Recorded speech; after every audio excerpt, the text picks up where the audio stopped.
அன்பு நெஞ்சங்களே, இறைவன் நமக்கு தந்த வாழ்விலே இறைவனுக்கு நன்றி கூறி இறை வார்த்தையால் நம் வாழ்வை பயனுள்ளதாக மாற்றுவோம். இறைவன் நம் அனைவரை நிறைவாக ஆசிர்வதித்து பாதுகாத்து வழி நடத்துவாராக. இன்றைய நற்செய்தி வாசக சிந்தனை. இயேசு கடல் மேல் நடத்தல். மத்தேயு நற்செய்தி நூல் பிரிவு 14, இறை சொற்றொடர்கள் 22 முதல் 36 முடிய. இதன் விளக்கம் அறிவோம். இன்றைய நற்செய்தியில் இயேசு கடல் மீது நடந்த நிகழ்ச்சி சீடரின் நம்பிக்கையின்மையும் இடம்பெறுகின்றன. ஆனால் பேதுரு நடந்து செல்கையில் நம்பிக்கை குன்றி மூழ்கியதும் இயேசு காப்பாற்றியதும் மத்தேயு மட்டுமே சேர்க்கிறார்.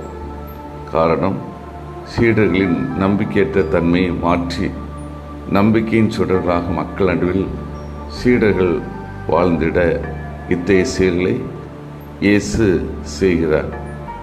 அன்பார்ந்தவர்களே, 5 ரூபாய் டாக்டர் என அழைக்கப்படும் திருமுகு டாக்டர் திருவேங்கடம் சென்னை வியாசர்பாடி பகுதியில் ஏறக்குறைய 45 ஆண்டுகளுக்கு மேலாக மக்களிடம் 5 ரூபாய் மட்டுமே வசூலித்து 2020ஆம் ஆண்டு இறைவனை சேர்ந்தார். நம்பிக்கையற்ற சூழலில் வாழ்ந்த அப்பகுதி ஏழை எளியவர்களுக்கு நம்பிக்கையின் கலங்கரையாக விளங்கினார். நம் வாழ்விலும் நம்பிக்கையற்று வாழ்பவர்களுக்கு நம்பிக்கை விதைகளை விதைப்போம்.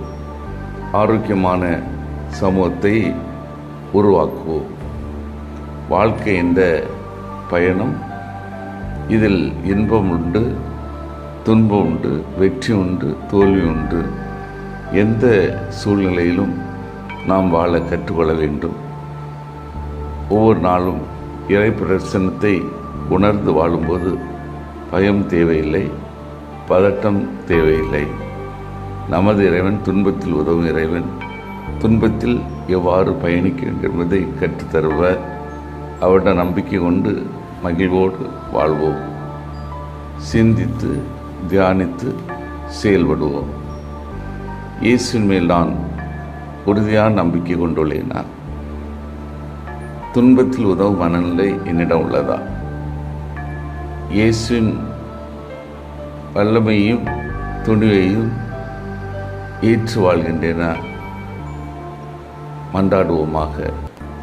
வல்லமை மிக்க இறைவா, நாங்கள் அனைவரும் இயேசுவின் மேல் உறுதியாக நம்பிக்கை கொண்டு வாழவும், துன்பத்தில் உதவும் மனநிலை எங்களிடம் திகழவும், இயேசுவின் வல்லமையும் துணியையும் பெற்று வாழவும் மறந்தாரும்.